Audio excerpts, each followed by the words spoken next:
Selamat malam pemirsa dan para tamu undangan yang hadir di studio 1 Menara Kompas. Anda sedang menyaksikan program spesial Duduk Bareng Rosi. Kali ini kita akan membahas tentang tenaga kerja muda dan kompeten di era digital dan bagaimana dunia kerja berperan. Dari survei IMD World Digital Competitiveness Ranking pada tahun 2021 lalu, Indonesia menempati peringkat ke-37 dunia dari total 64 negara. Dari data ini terlihat Indonesia masih kalah dari segi daya saing digital dibanding dengan beberapa negara di Asia Tenggara. Sebelumnya secara terpisah, Universitas Indonesia dan ILO melakukan studi yaitu menelusuri penyerapan lulusan BLK yaitu Balai Latihan Kerja oleh dunia industri yang hasil penyerapannya ternyata mencapai 59,9%. Apa artinya data ini? Data ini menunjukkan kebutuhan tenaga kerja terampil, kreatif, inovatif, dan adaptif belum dapat dipenuhi secara optimal. Kemendikbud juga mencatat dalam rencana strategis Ditjen Pendidikan Vokasi 2020 hingga 2024, rendahnya kualitas tenaga kerja jadi salah satu penyebab. Mengapa produktivitas dan daya saing Indonesia masih tertinggal? Padahal Indonesia sedang bersiap menghadapi puncak bonus demografi pada 2030 nanti. Selain itu, masih ada mismatch antara penyediaan layanan pendidikan dan pelatihan vokasi dengan kebutuhan pasar kerja. Di sisi lain, angka pengangguran usia kaum muda di Indonesia sebesar 17% di tahun 2019, melebihi angka rata-rata global sebesar 13%. Nah, malam ini saya mengundang para narasumber yang saya yakin sangat berkompeten dan terkait dengan isu ini. Ia adalah Direktur Bina Standarisasi, Kompetensi, dan Program Pelatihan Kemnaker, Bapak Muchtar Aziz. Selamat malam, Pak Muchtar. Selamat malam. Lalu ada Direktur Akademik Pendidikan Tinggi Vokasi Kemendikbud Ristek, Bapak Beni Bandanajaya. Selamat malam Pak Beni. Lalu ada Ketua Umum Kadin Bapak Arsyad Rashid. Malam Pak Arsyad. Dan last but not least, Project Manager ILO Bapak Taufik Muhammad. Tadi saya sudah cukup panjang pembukaannya, tapi intinya memang kita tertinggal dari sisi competitiveness digital skill. Saya mau tanya ke Pak Kemenaker, waktu itu kan Bu Menteri ada kunjungan ke pusat pelatihan vokasi ya kalau nggak salah di Swiss. Bisa cerita nggak apa yang bisa kita adaptasi dari sekolah vokasi di Swiss itu? Ya, yang pertama saya kira model pelatihan yang dikembangkan oleh negara-negara Eropa khususnya Swiss itu mereka menerapkan yang pertama kaitannya mengenai kompetensi. Jadi kompetensi itu menjadi salah satu rujukan. Nah sekarang kalau kita bicara mengenai kompetensi itu apa dasarnya? Yeah. Tentu harus dia berangkat dari adanya rujukan yang jelas mengenai hal ini. Dalam konteks kita yang bisa kita adaptasi adalah bagaimana kita melakukan pengembangan standar kompetensinya. Itu satu. Nah yang kedua tentu adalah dalam konteks implementasinya. Implementasi ini menjadi sangat penting karena apa? Sejauh mana kita bisa memiliki komitmen yang kuat. Ini saya bicara mengenai komitmen yang kuat ini karena kadang-kadang sudah muncul di lapangan, standar ini seolah-olah udah mulai dihilangkan, disingkirkan gitu. Jadi komitmen udah capek-capek belajar, ya. Tapi begitu udah belajar ternyata skill itu udah nggak kepake. Ya, maksud saya adalah ketika diimplementasikan di lembaga-lembaga pelatihan adalah konsistensi dari lembaga pelatihan ini untuk memegang teguh apa yang menjadi standar. Kadang-kadang kan kalau udah bicara standar, standarnya katakanlah dia ada di grade A, tapi karena kebutuhannya lain standarnya diturunin. Nah ini kan kita tidak achieve lagi dengan standar. Jadi komitmen terhadap standar kompetensi ini yang kadang-kadang di lapangan masih goyah. Gitu ya, itu yang pertama.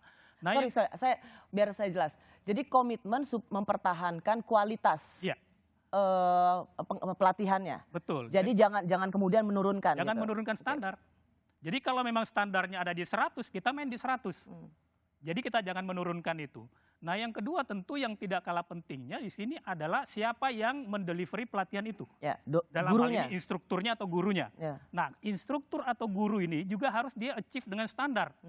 Nah, salah satu model yang harus dilakukan oleh kita, kalau di Eropa itu kan para instruktur, para guru, mereka juga dimagangkan di industri. Ya. Sehingga mereka memiliki insight terkait dengan apa yang berkembang di industri, kondisi kekiniannya. Ya, ya. Sehingga itulah nanti yang dibawa masuk ke lembaga pelatihan untuk disampaikan kepada para peserta didik. Ya. Nah, belum lagi kalau kita bicara dalam konteks fasilitasnya. Ini panjang nanti ceritanya. Oke. Tapi Ya. intinya dua hal pokok yang menurut hemat kami apa yang dilakukan oleh Ibu Menteri kami dalam kunjungan itu yang bisa kita adaptasi itu adalah antara lain kedua hal pokok tersebut.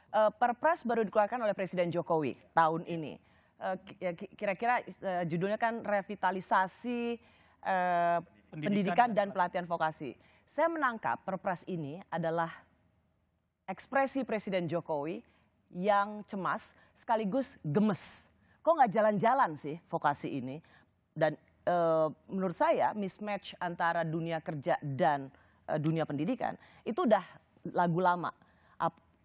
Persoalan yang lama saja nggak selesai, apalagi sekarang kita ada revolusi industri digital. Nah, Kemendikbud merasa nggak bahwa Presiden sendiri nih rasanya kok nggak jalan-jalan? Apa sebenarnya yang belum dilakukan? Ya, terima kasih. Jadi kalau kita lihat itu kan yang menjadi kunci dari mismatch untuk menyambungkan itu kan adanya link and match ya. Istilah link and match itu sebetulnya udah lama. Mungkin dari beberapa periode presiden itu Kemendikbud juga kementerian lain juga menyatakan bahwa pendidikan yang berhasil itu kalau link and match. Nah, oleh karena itu di Kemendikbud sendiri sebetulnya sudah mencanangkan beberapa program link and match. Seperti misalnya bagaimana kita mensinkronkan kurikulum dengan kebutuhan industri. Artinya apa? Apa yang diajarkan di kampus itu sama dengan apa yang dibutuhkan industri. Kemudian ada program magang. Ya. Magang. Sekarang kan ada Merdeka Belajar. Merdeka Belajar. Jadi melalui Merdeka Belajar itu kita punya program magang bersertifikat studi independen. Itu mengirimkan mahasiswa keluar kampus selama 1 semester sampai 2 semester. Di sana mereka belajar langsung di industri.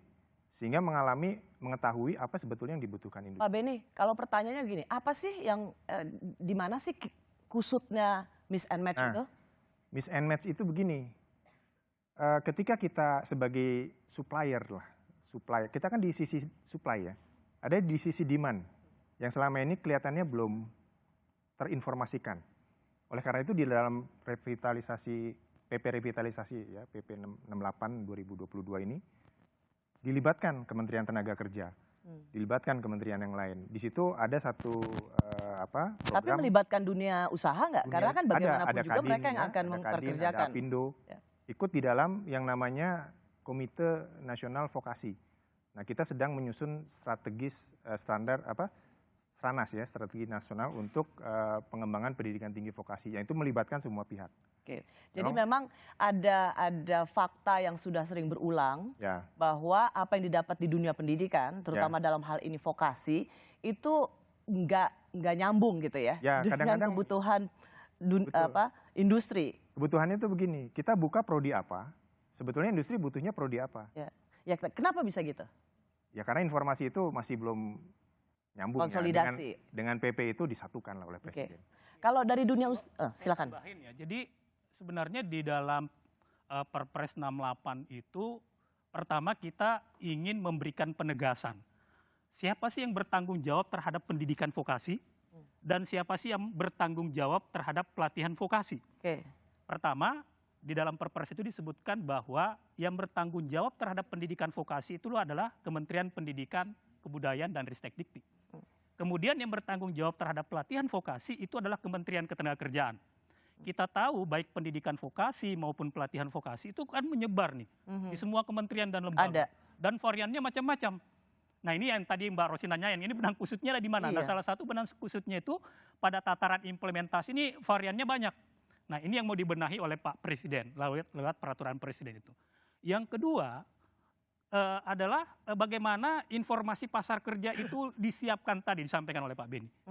Nah, oleh karena itu Kementerian Tenaga Kerja dalam hal ini punya tanggung jawab bagaimana informasi pasar kerja ini bisa tersampaikan dengan baik kepada sisi supply. Nah, oleh karena itu kita harapkan peran Kadin, peran Apindo untuk bisa menyampaikan nanti informasi itu di dalam sistem informasi pasar kerja. Ya, Nah, supaya yang sudah sekolah, vokasi, pelatihan vokasi, mereka tahu kemana Betul, setelah mereka dapat betul. pendidikan. Nah, yang ketiganya, jadi 3 aspek ini, bagaimana menjamin bahwa lulusan dari lembaga pendidikan vokasi dan lembaga pelatihan vokasi itu punya kompetensi apa enggak? Ya. Disinilah perlu ada penjaminan mutu. Disinilah peranan sertifikasi kompetensi. Disinilah peranan Badan Nasional Sertifikasi Kompetensi, sertifikasi profesi untuk memberikan jaminan bahwa lulusan yang dihasilkan dari prodi tadi itu punya kompetensi, benar-benar punya kompetensi. Lulusan dari lembaga pelatihan yang menyebar tadi kita sebutkan itu punya kompetensi juga. Nah, untuk bisa menjamin bahwa mereka punya kompetensi ini, itu punya standar kompetensi yang sama, sehingga kalau nanti ada pelatihan otomotif yang dilakukan oleh Kementerian Perindustrian, kemudian ada pelatihan otomotif yang dilakukan oleh Kementerian Tenaga Kerja, ini menggunakan standar yang sama. Ya. Dan tadi kalau Bapak bilang harus ada sertifikat, maka ketika mereka ngelamar ke perusahaannya Pak Arsyad misalnya ya, bagian dari CV itu ada attachment, ini loh saya udah punya sertifikat yang ini bisa menjadi salah satu simbol jaminan mutu. Pak Arsyad, saya mau dengar pengalaman sebagai seorang pengusaha. Di mana benang kusutnya Pak Arsyad? Padahal kan saya butuh dong tenaga kerja yang berkualitas. Perusahaan mana nggak pengen punya pekerja hebat? Mungkin gini, Mbak Rosi, sebaiknya kalau kita lihat, kalau kita mau ngurut itu namanya ke belakang, itu akan kita akhirnya nanti salah-salahan. Jadi kalau saya ngelihatnya adalah begini, bahwa kita lihat pada saat ini memang apalagi dengan revolusi industri 4.0, saya selalu mengatakan nih, mau nggak mau namanya teknologi kita harus bisa beradaptasi. Terus kalau kita bicara per hari ini, adopsi daripada perusahaan-perusahaan Indonesia untuk dalam digitalisasi baru 20%. Negara lain kayak Korea, Singapura, China semua itu 40-50%. Bisa lihat dua sisi, kita bilang waduh sayang nih kita kurang 20, kita mesti naik ke sana. Satu sisi itu, memang kita harus beradaptasi supaya lebih efisien dan efektif. Tapi di sisi lain sebetulnya saya mengatakan alhamdulillah. Karena? Kenapa alhamdulillah ini? Karena begini, karena kita belum siap. Kenapa? Saya bilang bahwa revolusi industri ini bisa menjadi revolusi sosial. Kalau kita tidak menyiapkan, kenapa? Dengan adanya teknologi, yang bahwa positifnya tadi efisien, efektif, produktif, dan semuanya. Tapi di sisi lain yang kita harus lihat, lapangan pekerjaan akan berkurang dari yang ada hari ini. Makanya tugas kita pertama adalah bagaimana nih harus melakukan hal ini. Yaitu apa? Yaitu skill tadi. Skillnya akan berubah loh. Ya. Makanya ada bicara upskill, kita bicara reskilling, semua ini. Ya. Di sisi lain, number of lapangan pekerjaan harus kita tambah dengan apa? Investasi. Karena investasi akan membuat lapangan pekerjaan yang baru. Ini akan cepat. Jadi kalau kita tidak melakukan dua, investasi lebih banyak lagi dan perdagangan kita lebih tinggi. Di sisi lain, human capital development kita yang dikatakan tadi, ini kita beresin. Ini revolusi sosial. Ya. Karena dari revolusi digital ini banyak SDM yang berkurang. Tidak perlu lagi pakai banyak orang. Ya, tenaga kerja berkurang. Ya, Mbak Rosi, yang tadi dikatakan, dua-dua Pak Mota dan juga Pak Beni, saya setuju semuanya. Karena itu hal-hal yang memang harus ada. Dan memang pada hari ini selain dua kementerian ini, Kementerian Perindustrian juga ada loh, vokasinya dan lain-lain. Betul Pak ya? Nah ini jadi saya mau ngeliat, udahlah sekarang apa yang sudah dilakukan dahulu adalah proses kehidupan kita, dinamika yang terjadi. Nah sekarang kita cari garisan, makanya sudah ada Kepresnya untuk melakukan hal ini sekarang ini. Mari kita buat strategi kita yang baru. Oke, forget the past, tapi kita lihat yang dulu apa sih, kita lihat yang ke depan, apa yang kita required sekarang oleh Indonesia. Makanya dikatakan dalam waktu 3 bulan sejak adanya diputuskan itu perlu adanya input nih. Semua diminta supaya memberikan input. Untuk apa? Strategic direction. Karena penting. Nah, lebih lagi Mbak Rosi, sorry nih saya bicara di sini, cuman begini. Selain yang namanya kita bicara mengenai untuk yang current, yaitu tenaga kerja kita reskilling, upskilling. Tapi yang paling menyentuh tadi SMP dan SMA. Karena kita harus juga melihat kembali supaya lulusan SMP pun ada skill, lulusan SMA pun ada skill. Supaya mereka seperti di luar, Pak, di Eropa semua itu, kalau mereka kerja bisa balik lagi, ambil sertifikasi, mereka keluar lagi kerja untuk ini. Jadi dengan demikian mereka bisa tetap beranjak ke atas. Ya. Nah jadi di sisi ini bahwa yang pertama, kadang-kadang ini soal ini kadang-kadang menjadi kelemahan kita. Kita merasa semua sudah mengerti, semua sudah tahu. Contoh, misalnya simpelnya pajak deh, ada yang 200% Pak untuk kalau memang investasi vokasi. Kita mungkin merasa semua sudah tahu. I don't think so. Oke, Ya yang kan? soal pajak, insentif pajak Ya. kalau ikut membantu pelatihan vokasi Iya, dan buat satu pengusaha. itu satu kita. Yang kita harus ingat yang kedua juga, ada yang namanya perusahaan-perusahaan manufacturing dan perusahaan besar. Itu secara tenaga kerja, itu mungkin 15%, 20% maksimal mungkin. Sisanya, itu pengusaha-pengusaha UMKM loh. Kenapa? UMKM itu mengkontribusi terhadap yang namanya pendapatan negara, itu mungkin 90%, 80% sekarang 60% lah, 60%.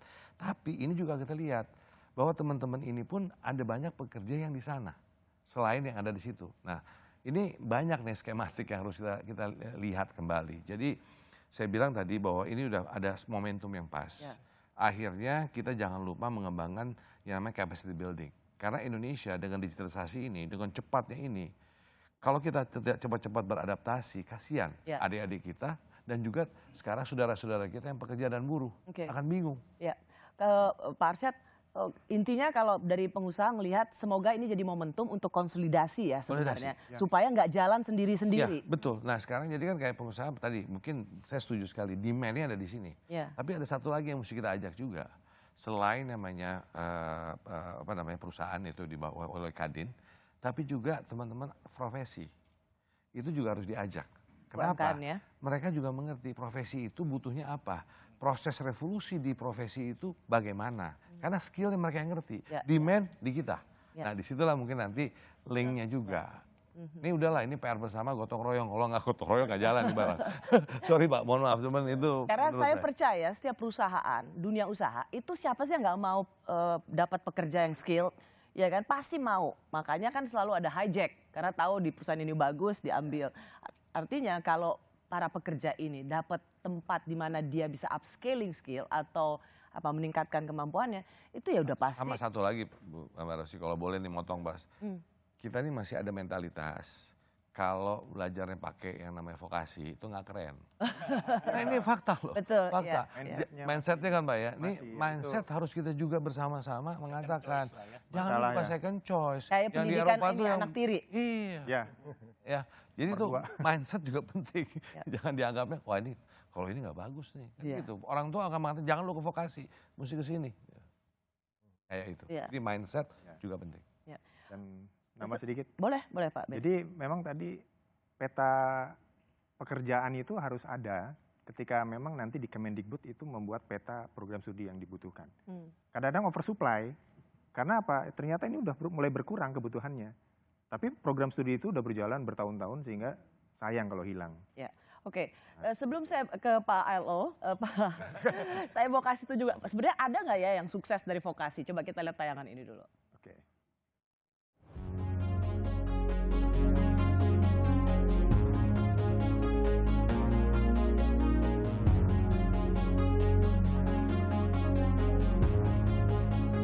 Pengembangan sumber daya manusia menjadi perhatian utama ILO melalui pendekatan berpusat pada manusia dan pembelajaran seumur hidup. ILO melalui proyek keterampilan industri untuk pertumbuhan inklusif tahap 2 atau Insight 2 mendukung pengembangan sistem dan kebijakan pengembangan keterampilan yang responsif terhadap perubahan industri dan perekonomian. Upaya pertama yang dilakukan proyek yang berjalan sejak 2019 hingga Juni 2022 ini adalah menanggapi perubahan permintaan keterampilan dengan berbagai program kegiatan. 1. Pengembangan dan pelatihan panduan pengembangan standar kompetensi bagi industri bersama Asosiasi Pengusaha Indonesia atau APindo.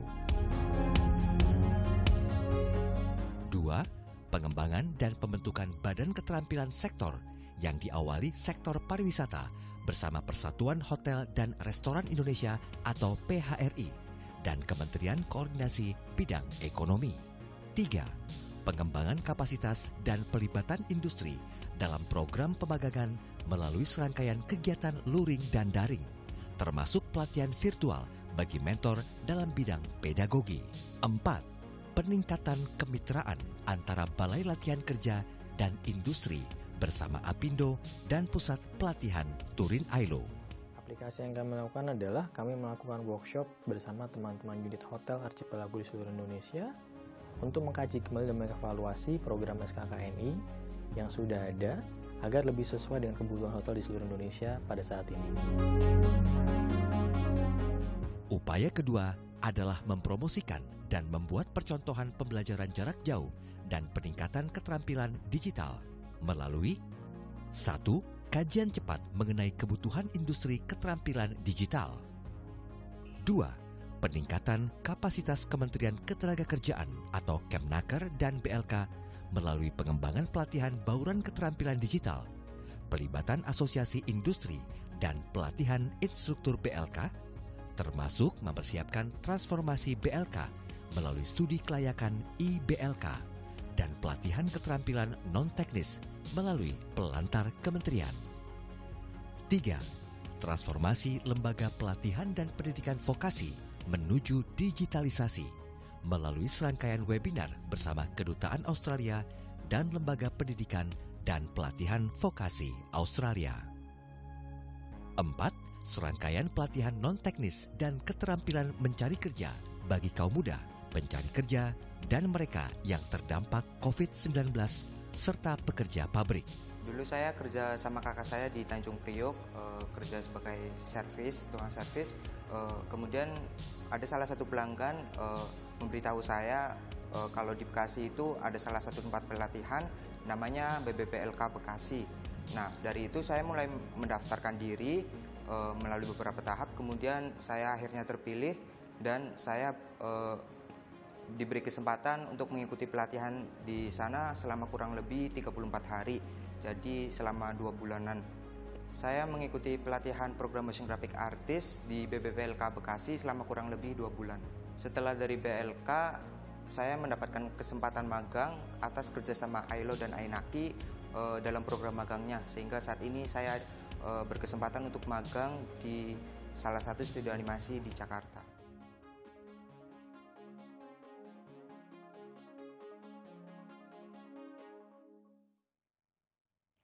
Wah, bagus ya. Tadi yang terakhir kita lihat salah satu contoh yang saya lihat, jadi dari manusianya sendiri, dia punya keinginan untuk maju dari cleaning service, dengar informasi ada balai latihan kerja, dan ini yang disebut dengan upskilling. Ya, dia menambah kapasitasnya. Jadi ada kisah sukses juga kalau bisa berjodoh, dapat balai latihan kerja yang memang punya kurikulum yang bagus, sekarang dia udah bisa magang di satu perusahaan. Ya, Pak Taufik tadi ingin menambahkan apa? Saya ingin tadi menggarisbawahi yang terakhir ya. Dia berjodoh, artinya mereka sudah punya, bisa diabsorb oleh pasar kerja, oleh industri. Saya ingin menanggapi 2 hal tadi. Peraturan presiden yang baru itu memang, kalau dari judulnya memang nggak hal yang baru ya. Revitalisasi sudah didengungkan hampir 10 atau 20 tahun yang lalu Pak ya. Tetapi yang menarik bagi saya ketika saya mentelisik beberapa segmen daripada peraturan itu adalah pelibatan industrinya. Jadi lebih ke orientasi demand daripada supply. Untuk tadi, which is ini menurut Pak Taufik good news ya? Itu very good news dan itu relevan dengan juga sebetulnya apa yang sudah dirintis oleh Kemnaker, kemudian juga tentunya Kadin menginginkan itu, dan juga mungkin di Kemdikbud ya Pak ya, dengan pelibatan private sector dalam kurikulum dan juga penyusunan kurikulum di BLK. Saya menyebut misalnya tadi memang semua pendidikan sudah berbasis standar kompetensi. Tapi kemudian standar kompetensi itu kan memang memerlukan pembaharuan. Sudah ada standar kompetensi internasional sudah lama diadopsi langsung dari internasional, atau juga memang standar kompetensi nasional yang melalui proses. Prosesnya itu sendiri kadang-kadang lama, masih lama Pak ya, 2 tahun yang akhirnya mungkin kebutuhan itu sudah berbeda. Nah, saya melihatnya ada 2 hal.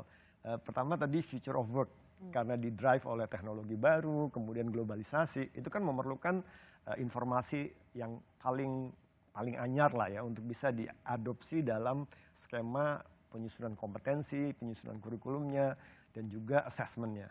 Dan itu dimungkinkan dengan peraturan itu ingin mendorong. Dan itu sesuai juga dengan apa yang sama-sama saya lakukan dengan Kadin, kemudian dengan Kemenko dan juga Kemenaker, untuk bagaimana ada suatu mekanisme ya dengan teman-teman di sektoral untuk punya mekanisme bagaimana industri itu bisa terlibat dalam penyusunan standar kompetensi, penyesuaian kurikulumnya dan juga assessment-nya. Dan dari interaksi itu mereka merasa kenapa tidak diformalkan. Dan itu sesuai dengan apa yang disuarakan oleh peraturan presiden ini. Sehingga model ini barangkali yang ada di dual system di Jerman itu bisa diterapkan. Jadi kurikulum itu juga mendengar dari kebutuhan industri. Betul. Kemendikbud, Kemenaker juga menyiapkan semua pelatihan juga harus basisnya dari kebutuhan industri. Nah, Bapak-bapak, saya mau masuk ke soal kesiapan anak-anak muda kita, generasi muda kita dengan tantangan digital. Kalau tadi kita pembukaan saya kan bagaimana kita masih kalah jauh dari negara-negara tetangga kita.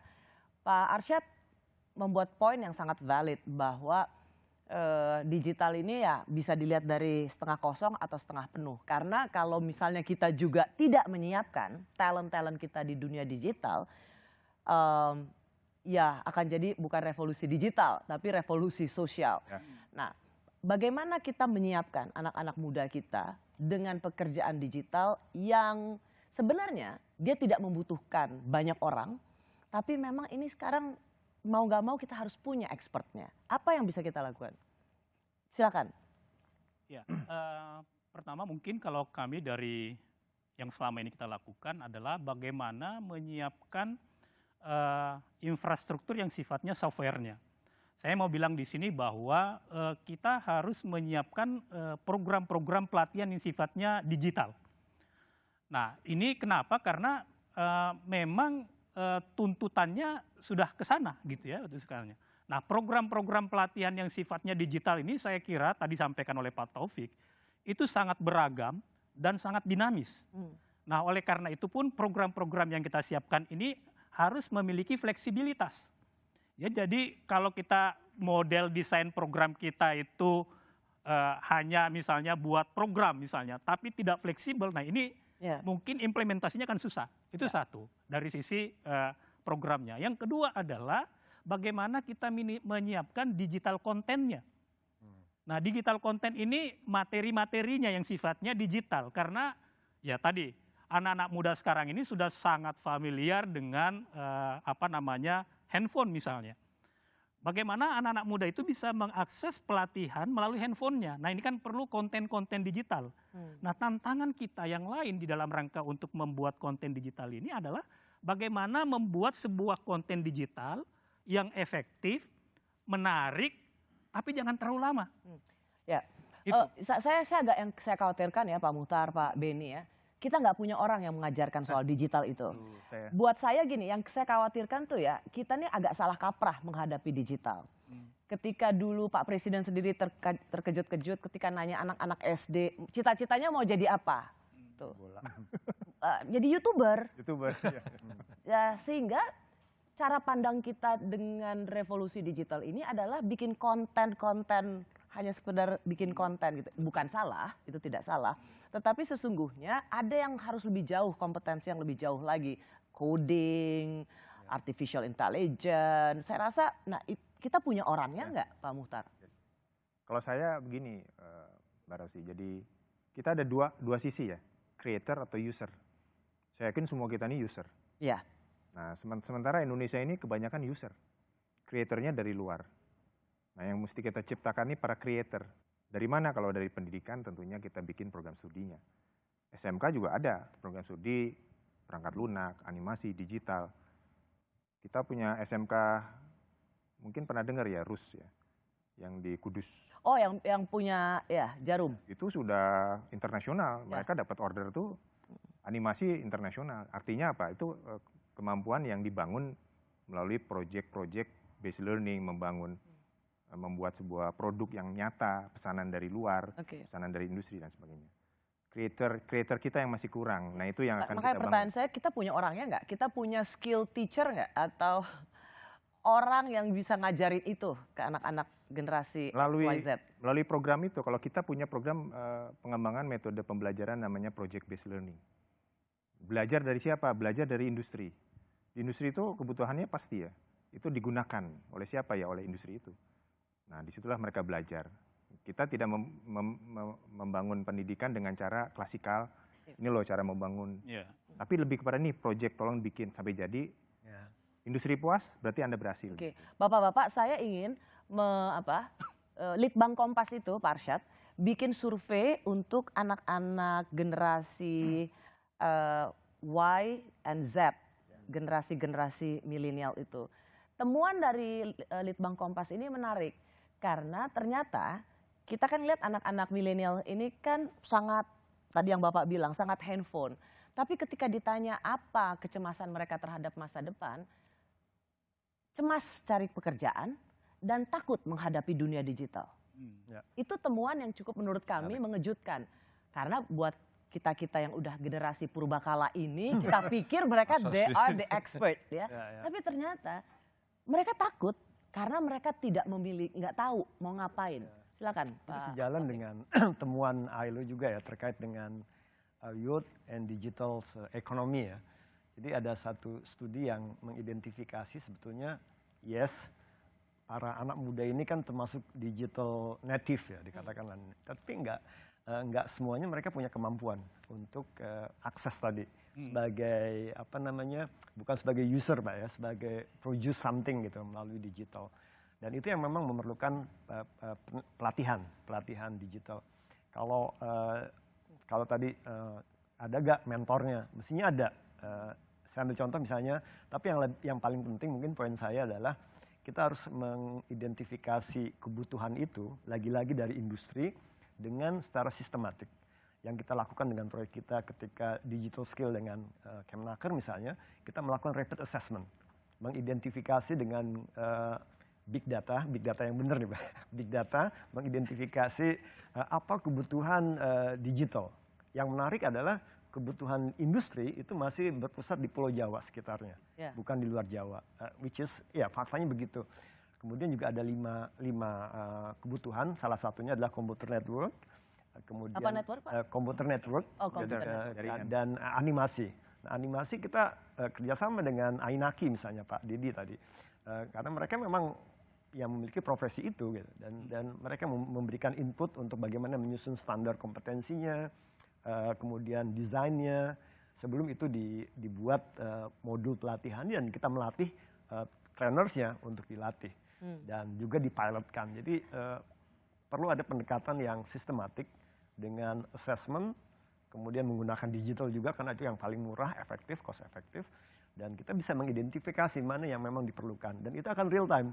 Apa yang diproduce akan diserap oleh industri. Jadi skill mismatch-nya terjadi. Tidak ada mubazir ya dari oversupply. Nah, karena itu lagi-lagi digital itu kan bagian dari, kalau dari ILO tuh membuat terminologi future of work. Jadi ada 4 yang di-drive oleh teknologi, oleh demografi. Kita mungkin masuk ke aging juga meskipun masih demographic bonus. Kemudian juga terkait dengan globalisasi, misalnya value chain dan sebagainya. Itu yang memerlukan keterampilan-keterampilan yang memang di-drive dari industri. Ya Pak Arsyad. Pak Rosi, kalau ini makanya kalau saya melihatnya tadi lebih lagi nih kita bicara strategi dulu karena akhirnya bottom line-nya saya sepakat sekali dengan apa yang katakan bahwa dari Kadin juga memikirkan pertama memang yang short term mengenai vokasi ini. Itu memang bicara badan pelatihan. Kita bicara bagaimana antara link and match antara industri, ini proses berjalan, khususnya tadi standarisasi. Namun ke depannya mungkin kita juga harus berpikir kembali ya, bahwa, mohon maaf Pak, bicaranya adalah mungkin kita mesti lihat sistem pendidikan kita. Fundamentally mungkin harus kita rubah. Kenapa? Karena dengan terjadinya suatu revolusi yang cepat sekali ini pada hari ini. Dan begitu bagaimana nih? Karena udah dimulai S1-nya mungkin Land Mass, kampus, Merdeka dan semua udah bagus. Cuma saya rasa kita harus lihat kembali nih kalau menurut saya pemikirannya. Dan sekarang juga masih ada 2 sistem. Satu di Kementerian Agama, satu di Kementerian Pendidikan. Ini juga harus kita lihat kembali lagi gitu ya. Karena mungkin zaman gitu ya, situasi kondisi. Jadi gak ada yang salah atau ini, tapi kita harus lihat mungkin revisit. Gak boleh enggak. Kita revisit, kita lihat kembali apakah posisi hari ini tuh cocok demikian ini. Karena kedepannya tadi pengembangannya dan simpel aja.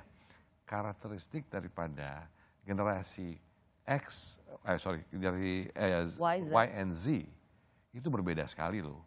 Caranya aja kalau kita dulu kita bilang jam 6 jangan keluar nanti ada setan katanya. Udah takut. Tapi zaman hari ini berbeda. Jadi behavior daripada itu harus kita lihat juga. Jadi mungkin adapsi behavior ini terhadap sistem pendidikan kita. Karena kalau kita memang, karena tadi saya sangat takut sekali. Kita punya demographic bonus yang dikatakan 210 juta, terus 245 bisa 322, nanti yang seterusnya naik di sana. It's good. Tapi kalau nggak siap, mampus. Iya, betul. Sorry, mohon maaf. Ya. Tapi, nah ini yang harus seriously menurut saya. Tapi saya senang bahwa ini, saya melihatnya tadi yang Bapak Presiden ini berikan ini, pertama ini kayak Presiden, menyatukan dulu nih. Betul. Itu dulu ya, menyatukan. Karena persatuan ini penting nih, kalau nggak disatukan tadi, yuk maunya apa, saya mau Jalannya gimana, sendiri. jalannya gimana, sertifikasi gimana, jalan sendiri-sendiri nih. Paling dikit, yuk begini, bagaimana. Jadi saya malahan pengennya dalam posisi strategik yang sudah disatukan Presiden ini, kita mikirkan jangka pendek, jangka panjang. Ya, Karena alignment ini sayang, kalau udah kita bicara Pak, jangka pendek, sekarang jangka panjangnya gimana nih? betul. Gitu. Karena tadi perlu juga stakeholder seperti ILO dan lain-lain, pengalamannya gimana nih di sana. Karena mengerikan buat saya takut gitu. Lebih daripada saya gembira bahwa ada digitalisasi. Gitu. Nah, sorry Pak. Saya mau tambahin Pak Arsyad, menarik tadi bilang bahwa oke, kita punya kemampuan digital tapi juga takut. Ini takut mungkin bagian dari kemampuan soft skill ya. Ya. Jadi survei kita juga mengidentifikasi kemampuan teknikal itu nggak memadai juga Betul. kalau tidak ada kemampuan problem solving, kemudian kemampuan belajar lebih cepat, termasuk komunikasi dan sebagainya. Itu yang paling menentukan, bahkan beberapa studi menyebut itu. Jadi mungkin kombinasi dari itu, dan itu memang bermuara dari itu Pak. Kalau lihat angkanya dari Pak Mokhtar misalnya kan, mayoritas pekerja kita itu masih didominasi oleh lulusan SD, 39%. Fakta Dan itu data dari 10-20 tahun yang lalu. Dan itu memang menarik kalau saya lihat statistik yang lain nih, Mbak Rosi. Jumlah SD, sekolah SD, SMP sampai SMA itu hampir setengahnya. Jadi saya lupa angkanya, kalau nggak salah sekitar 38 ribuan, tapi SMP itu setengahnya. SMA setengahnya dari SMP. Jadi memang secara natural kita menciptakan juga drop out untuk pencapaian jenjang pendidikan. Jadi memang itu harus dibenahi ya. Ditambah tadi kemampuan technical, soft skill, sehingga memang PR-nya banyak tapi harus dimulai. Ya. Dan perjalanan yang beribu-ribu kilo itu kan dimulai dengan satu langkah. Paling tidak harus ada satu langkah awal untuk memulai. Betul. Saya ingin masuk sebelum kita lanjutkan diskusi dengan para narasumber. Saya ingin lihat bagaimana misalnya Serikat Pekerja melihat tantangan yang dihadapi di dunia digital ini.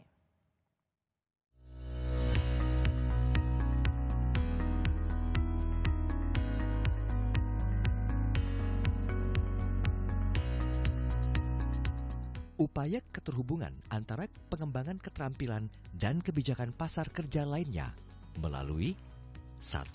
Peningkatan kapasitas pemangku kepentingan tentang keterkaitan tersebut melalui serangkaian webinar. 2. Keterlibatan serikat pekerja dalam pengembangan keterampilan dan dalam mengembangkan strategi dan rencana aksinya. Keberhasilan pengembangan keterampilan ini merupakan hasil kolaborasi erat mitra tripartit dari pemerintah, perwakilan pengusaha, dan industri, serta serikat pekerja. Tentu dengan keterlibatan serikat pekerja kita bisa memastikan di satu sisi kita bisa ikut berkontribusi, di sisi lain kita juga ikut memonitor memang benar-benar pemagangan yang berlangsung itu pemagangan yang berkualitas sesuai dengan harapan pemerintah. Di dalam pola pemagangan saat itu kami bekerja sama dengan Kemnaker untuk menyiapkan tempat praktek pemagangannya, dan kami menyiapkan di samping dari sisi kelengkapan fasilitas dan sebagainya, saat itu juga kami siapkan untuk mentor atau untuk dari trainernya. Nah, ini juga sangat menarik karena yang ikut waktu itu tidak hanya sektor manufaktur tapi juga sektor jasa, di mana hospitality juga ikut di saat itu. Oleh karena itu kami sangat berharap program ini bisa didukung dan dipersepsikan bahwa ini bukan beban. bukan beban untuk perusahaan, tapi ini adalah suatu investasi untuk masa depan bangsa kita yang untuk lebih maju, lebih sejahtera, dan lebih unggul. Video ini diproduksi oleh Proyek ILO Keterampilan Industri untuk Pertumbuhan Inklusif Tahap 2 atau Insight 2 yang bertujuan mempromosikan pengembangan keterampilan dan keterpaduan pekerjaan melalui standar kompetensi yang dikembangkan oleh industri.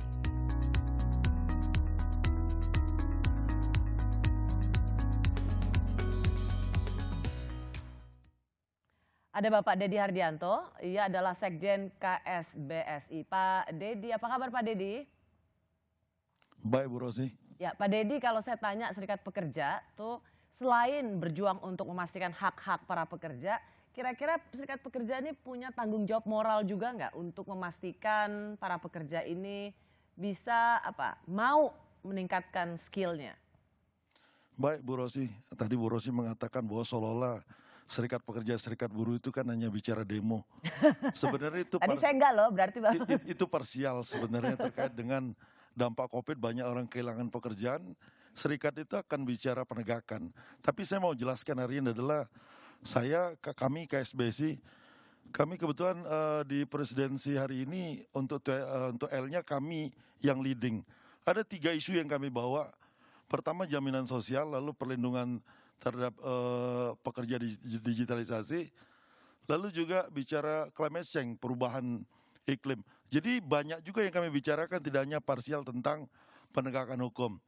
Bahwa fungsi dan peran Serikat Pekerja, misalnya kami dapat duduk dengan konsep dialog sosial bersama pemerintah, lalu kemudian bersama Apindo, Serikat Pekerja juga menjadi mitra dengan ILO, juga hari ini misalnya dengan Ketua Kadin Pak Arsad, kami sudah membuat konsep bagaimana membuat rumah tenaga kerja ke depan. Kita tidak hanya bicara parsial tentang penegakan, tapi bagaimana kita bicara vokasi ke depan. Ya. Serikat Pekerja itu tidak pernah menolak investasi. Serikat Pekerja butuh investasi.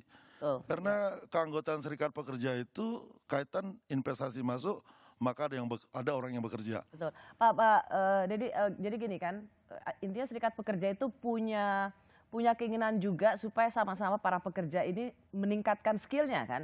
Jadi nggak hanya puas dengan satu kemampuan tertentu.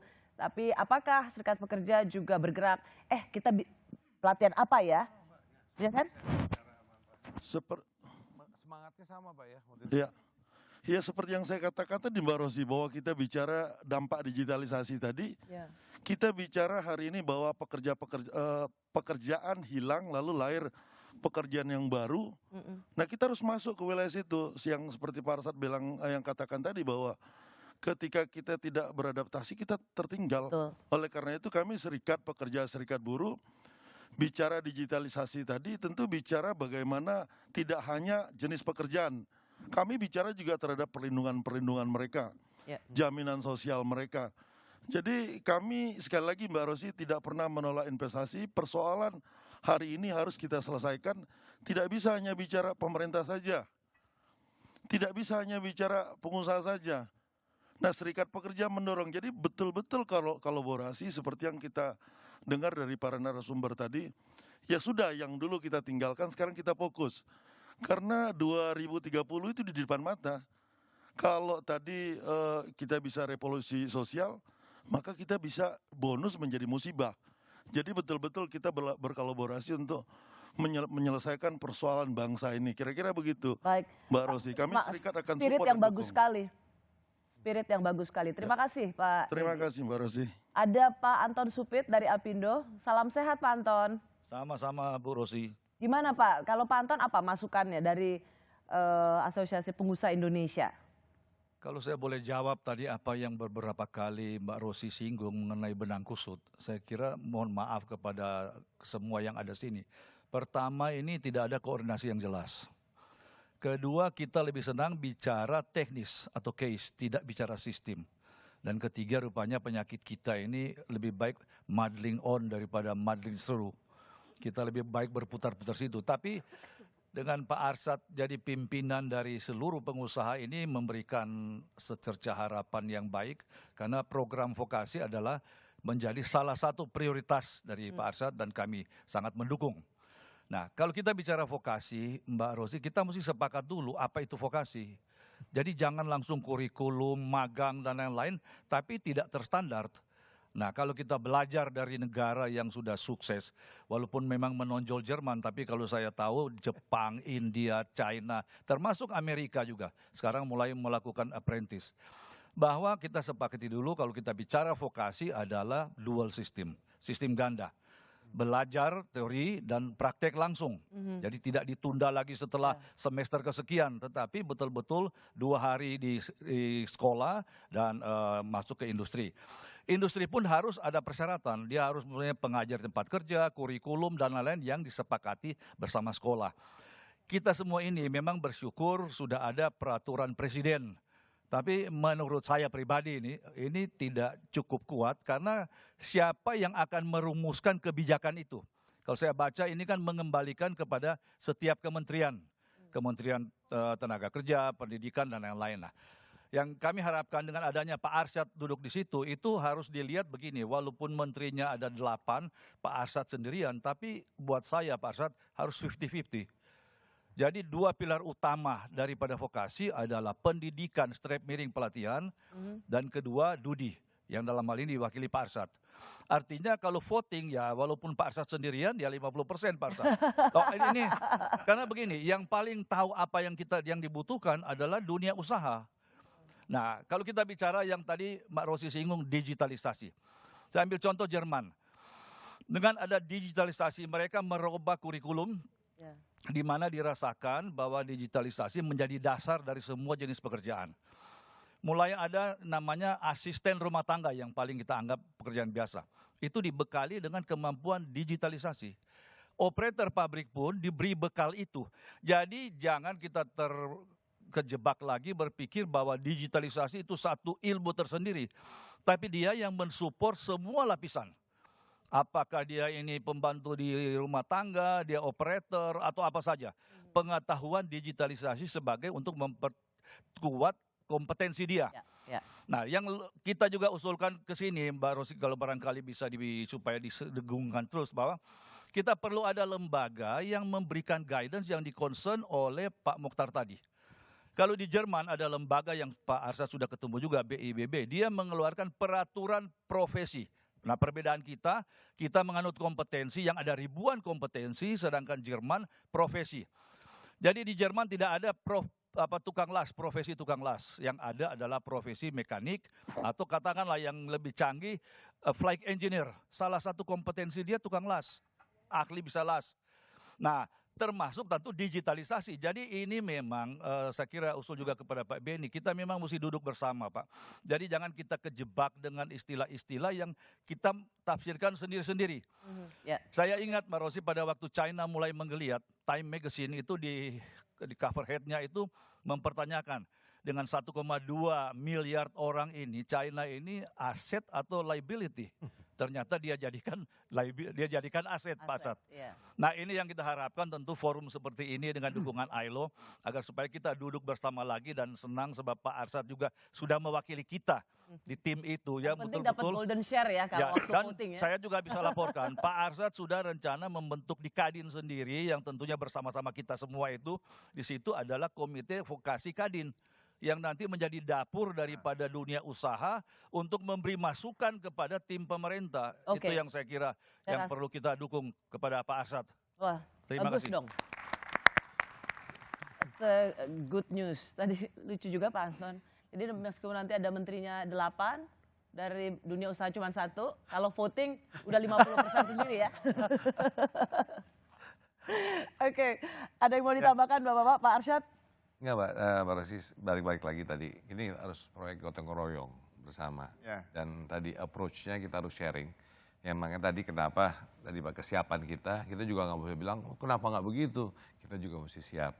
Makanya tadi Pak Anton katakan yuk sama-sama semua asosiasi Apindo, semua lah kita ini bersama. Tapi di sisi lain juga yang profesi tadi yang Pak Anton katakan. Karena apa? Profesi itulah yang keluar skillnya, demand-nya datang dari kita. Nah ini juga harus kita ajak bicara. Nah dengan demikian harapan insya Allah bahwa di sisi Kadin kami menyiapkan diri atas nama semua, bukan ini kerja gotong royong semua asosiasi, semua daripada ininya. Yang dimana saya mengapresiasi waktu itu, misalnya contohnya adalah Apindo dan Kadin, Apindo udah berjalan. Saya apresiasi dan saya mengatakan itu bagus. Di sisi ini kita bukan mau compete, kita ingin bergabung bersama-sama menyelesaikan masalah bangsa. Gitu. Nah jadi nanti harapannya duduk bersama, kita ada input, kita akan berikan, kita bilang ini rencananya, jadi nanti sebagai tadi partnernya, we have a committee dalam konteks vokasi tadi. Tambahin sedikit, jadi memang proses Pilpres itu kita dilibatkan lah waktu itu dengan Kemenko, sudah hampir 2 tahun Mbak Rosi. Dan mulai dari white paper, kemudian ada cepu paper, ada banyak paper lah ya, sampai kemudian muncul lah itu. Tapi kemudian keputusannya adalah tidak membuat institusi baru gitu, karena itu akan agak redundant. Institusi yang ada sekarang itulah tim koordinasi nasional dengan Kadin sebagai wakil dunia usaha. Nah, tapi nanti akan ada tim sektoral, Pak ya. Nah, tim sektoral ini yang mungkin nanti relevan dengan teman-teman di industri sektor yang kita dukung. Jadi di PHRI itu kita buat dukungan untuk membuat fungsi-fungsi itu berjalan, dan mereka merasa bahwa kenapa nggak diformalkan menjadi sektor skill council seperti di negara-negara lain. Pendekatan sektoral yang memang menjadi representasi dunia usaha setiap saat gitu, ketika diperlukan. Modelnya bisa ad hoc, bisa ada sekretarial support tergantung financingnya. Tapi itu memang berperan dalam menjawab persoalan skill mismatch. Kalau saya Pak ya, tadi mengacu apa yang dikatakan oleh Pak Arsyad gitu. Saatnya juga untuk mengupgrade balai latihan kerja, sekolah-sekolah vokasi, supaya jangan lagi dipandang sebagai kelas 2, pendidikan kelas 2. Harus betul-betul juga di-upgrade supaya ketika para calon pekerja ke situ, mereka tahu mereka dapat tempat yang bonafit. Dan para pengusaha juga mendapatkan karyawan dengan yang tadi dibilang sertifikat. Oh, sama seperti kalau di luar negeri, oh ini dari kampus-kampus Ivy League, pasti jaminan mutu, ya kan? Atau dari kampus-kampus Indonesia yang top 5 gitu. Jadi itu penting untuk mengupgrade balai latihan kerja itu sendiri, sekolah-sekolah vokasi supaya menjadi tempat yang memang bonafit, orang juga percaya. Terutama dunia usaha percaya lulusan dari situ pasti terampil. Tapi Mbak, sedikit tadi yang saya diutarakan oleh Pak Anton itu benar, bahwa antara vokasinya, pembelajaran dan teori dan juga praktek ini penting jadi satu. Betul. Itu kunci sih menurut dari kami ya. Dan itu jadi penting pemagangan ya Pak Mohtar ya. Pemagangan tadi. Kalau tadi yang Mbak Rosi sampaikan, kalau kami di kementerian memang kan saat ini kita punya 21 unit pelaksana teknis yang tersebar di seluruh Indonesia. Itu memang direction oleh kami dari Kementerian Tenaga Kerja. Tapi overall itu ada sekitar 284 itu balai latihan yang dikelola oleh pemerintah daerah. Baik itu provinsi maupun kabupaten kota. Nah yang di kami ini dalam hal yang tadi Mbak Rosi sampaikan, kita memang mengupgrade itu. Jadi ini juga salah satu kebijakan Ibu Menteri Tenaga Kerja dengan 9 lompatannya. Jadi 9 lompatan Kementerian Ketenagakerjaan itu salah satu diantaranya adalah transformasi balai latihan kerja. Dari yang sifatnya konvensional seperti itu menjadi balai latihan yang digitalisasi gitu ya. Jadi itu satu. Nah yang kedua, kalau kita lihat dari sisi infrastruktur yang dimiliki. Salah satu contoh yang bisa saya sampaikan di sini adalah kami punya balai latihan yang ada di Semarang, itu khusus untuk fashion. Jadi fashion apapun yang berkembang di dunia ini kita lakukan di di balai latihan yang kami miliki di Semarang. Supaya mereka bisa jadi desainer ya? Betul, dan itu kita sudah tampil di beberapa fashion show yang dilakukan oleh Paris. Kita kirim anak-anak sana dengan instrukturnya didampingi tentu, dengan hasil yang mereka hasilkan. Nah itu yang mereka tampilkan. Dan hampir setiap event di nasional kita, misalnya kemarin itu waktu bulan Ramadan, Muslim Fashion Festival di di Senayan, itu kita tampil. Jadi 4 kali penyelenggaraan untuk fashion itu kita tampil semua. Itu satu. Dari sisi upgrading. Begitu juga dengan fasilitas yang kita miliki di Bekasi misalnya, jadi pilot projectnya ILO. Itu seluruh infrastruktur memang kita desain untuk bidang-bidang ataupun kejuruan di bidang digital. Jadi segmentasi kita sudah tematik nih Pak. Di Semarang kita tematiknya mengenai pariwisata. Jadi Pak Haryadi juga udah pernah ke sana ngelihat fasilitas yang kita miliki. Kitchennya memang udah standar Eropa. ya, yang kami punya di Lombok Timur memang itu standarnya untuk kapal pesiar. Jadi memang sekali lagi kita setuju bahwa ini memang harus dibarengi dengan upgrading terhadap fasilitas. Dan yang tidak kalah pentingnya saya kira tadi disampaikan selain program dan kurikulumnya, juga adalah instrukturnya ini. Ya. Ini kata kuncinya di sini nih. Karena itu kita tentu sangat berharap dari pengusaha melalui Kadin, ini untuk membuka juga ini. Supaya rekan-rekan kami yang instruktur tadi ini bisa magang. Jadi bukan hanya peserta yang magang saya kira. Tenaga tapi pendidiknya juga. Betul, dia harus magang melihat seperti apa kondisi yang terkini sekarang ini. Kemudian itulah yang nanti dibawa ke lembaga pelatihan untuk melatih seluruh peserta pelatihan. Oke. Jadi instruktur dan pesertanya perlu pemagangan. Ya. Transisinya supaya lebih mulus. Ya. Bagaimana kerjasama antara Kementerian Tenaga Kerja dan ILO dalam mendukung peningkatan kemampuan SDM di Indonesia? Kita lihat liputan berikut ini.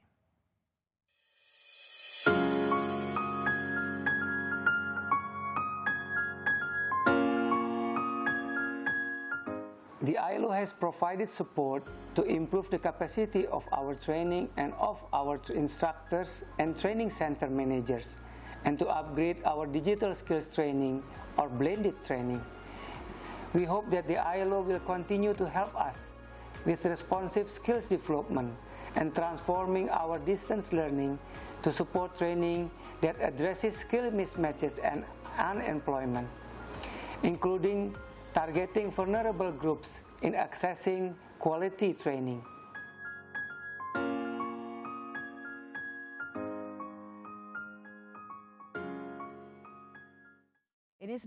Ini seperti menekankan apa yang tadi sudah dikatakan oleh Pak Arsyad, perlunya selalu ada kemitraan yang semakin solid gitu. Nah, menjawab soal sebelum kita menyudahi diskusi ini, menjawab tadi soal instrukturnya selain memang harus dimagangkan, kira-kira gimana dari Kemendikbud nih?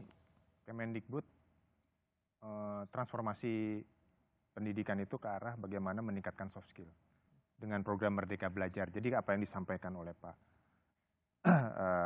kemudian dari Pak Anton Supit juga bahwa kita harus melibatkan industri ke dalam sistem pendidikan kita juga itu sudah masuk ya ke dalam kebijakan Renstra.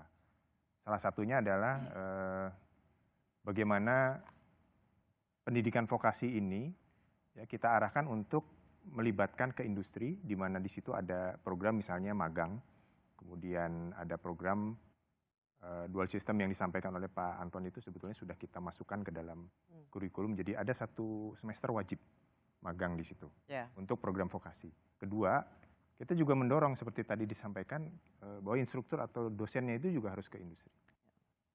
Kemudian juga semua riset-riset juga harus bekerja sama dengan industri.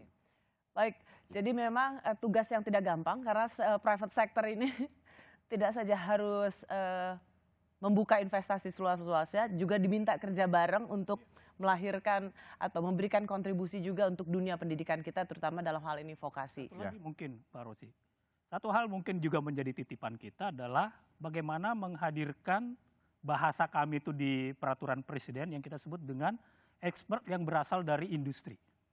Jadi perwakilannya misalnya ada kandidat dari industri itu bisa mengajar. Oke, dosen tamu lah kalau di kampus. Di balai latihan, di perguruan tinggi, ini bahasa kita ini silver expert. Nah ini kita sangat penting karena memang kita ketahui bagaimanapun industri itu pasti selalu ngelit. Kita lembaga pelatihan, lembaga pendidikan ini di belakang. Kalau kita tidak mendapatkan banyak informasi dari industri, maka kita akan terbelakang. Nah karena itulah selain tadi instruktur ataupun dosen yang dibagangkan di industri, juga yang perlu kita lakukan adalah bagaimana dari industri itu datang ke lembaga pelatihan, datang ke lembaga pendidikan untuk mengajar, untuk memberikan informasi, meng-guide para peserta termasuk instruktur yang ada di situ. Ya, kalau di kampus kan bisa ada dosen tamu kan, dia nggak usah harus jadi pengajar. Ada programnya Mbak, Oke. namanya praktisi mengajar. Praktisi ini mengajar. baru diluncurkan kemarin oleh Mas Menteri. Dulu melalui proyek kami, Insight 2, kita melibatkan instruktur BLK ya, bahkan manajer BLK dengan industri. Jadi kita satu joint activities, digital learning dari Turin, Italia. Kemudian mereka jadi mengidentifikasi problem apa yang mereka hadapi terkait tadi memahami bahasanya industri, kemudian mengimplementasi itu ke dalam bentuk kurikulum. Baik. Terakhir closing statement dari Pak Ketum Kadin. Pertama, kalau jawaban pertama adalah siap untuk bisa bekerja sama. Namun yang paling kita lakukan gini, sekarang ini kalau di Kadin kita katakan perang ekonomi. Kita lagi perang. Lagi perang Indonesia menang. Untuk Indonesia menang mesti gotong royong. Utamanya adalah kalau yang tentaranya, kita adalah manusianya. Jadi kita harus menyiapkan yang namanya The New Indonesia. Saya katakan Kadin adalah Indonesia Incorporated. Yang dimana public sectors dan private sectors duduk bersama. Kita udah deklarasi COP26, kita udah bicara mengenai cipta kerja bersama. Khususnya untuk ini juga, kita harus ada PMP, yaitu Public Private Partnership dalam konteks tadi. Jadi kita juga selain membuat program itu, BLK-nya juga kita mesti petakan semua yang ada, supaya nggak wasting. Kadang-kadang kita semua orang berjalan sendiri-sendiri, programnya akhirnya sendiri-sendiri. Padahal ada terjadi duplikasi, misalnya gitu ya. Nah, hal-hal ini yang mungkin dari sisi Kadin sendiri kami siap dan kami lagi menyiapkan diri kami sendiri juga karena tadi jangan sampai nanti kami nggak siap. Makanya tadi kita ajak semua Pak, industri dan semua stakeholders juga kita ingin ajak supaya tadi bisektoral dan semuanya bergabung dalam satu kesatuan dan juga profesi yang kita ajak juga. Jadi dengan demikian insya Allah ini badannya ada siap untuk bekerjasama dengan pemerintah. Bagaimana bersama-sama, nggak ada yang siapa harus benar dan menang, bagaimana bersama-sama mendesain manusia Indonesia ke depan. Ya. Semoga momentum Perpres Pak Jokowi, peraturan Presiden Jokowi yang baru tentang pendidikan dan pelatihan vokasi ini bisa menjadi jalan untuk menjadikan pemuda-pemudi generasi muda Indonesia menghadapi tantangan yang tidak mudah, bisa ikutan dalam lokomotif di 2030 Indonesia Emas. Semoga itu yang menjadi tujuan bersama itu bisa dilakukan oleh generasi X dan Z. Terima kasih Pak Muhtar, Pak Beni, terima kasih Pak Arsyad, terima kasih Pak Taufik, terima kasih. Sampai di sini duduk bareng Rosi, kita ketemu lagi di tema berikutnya. Selamat malam.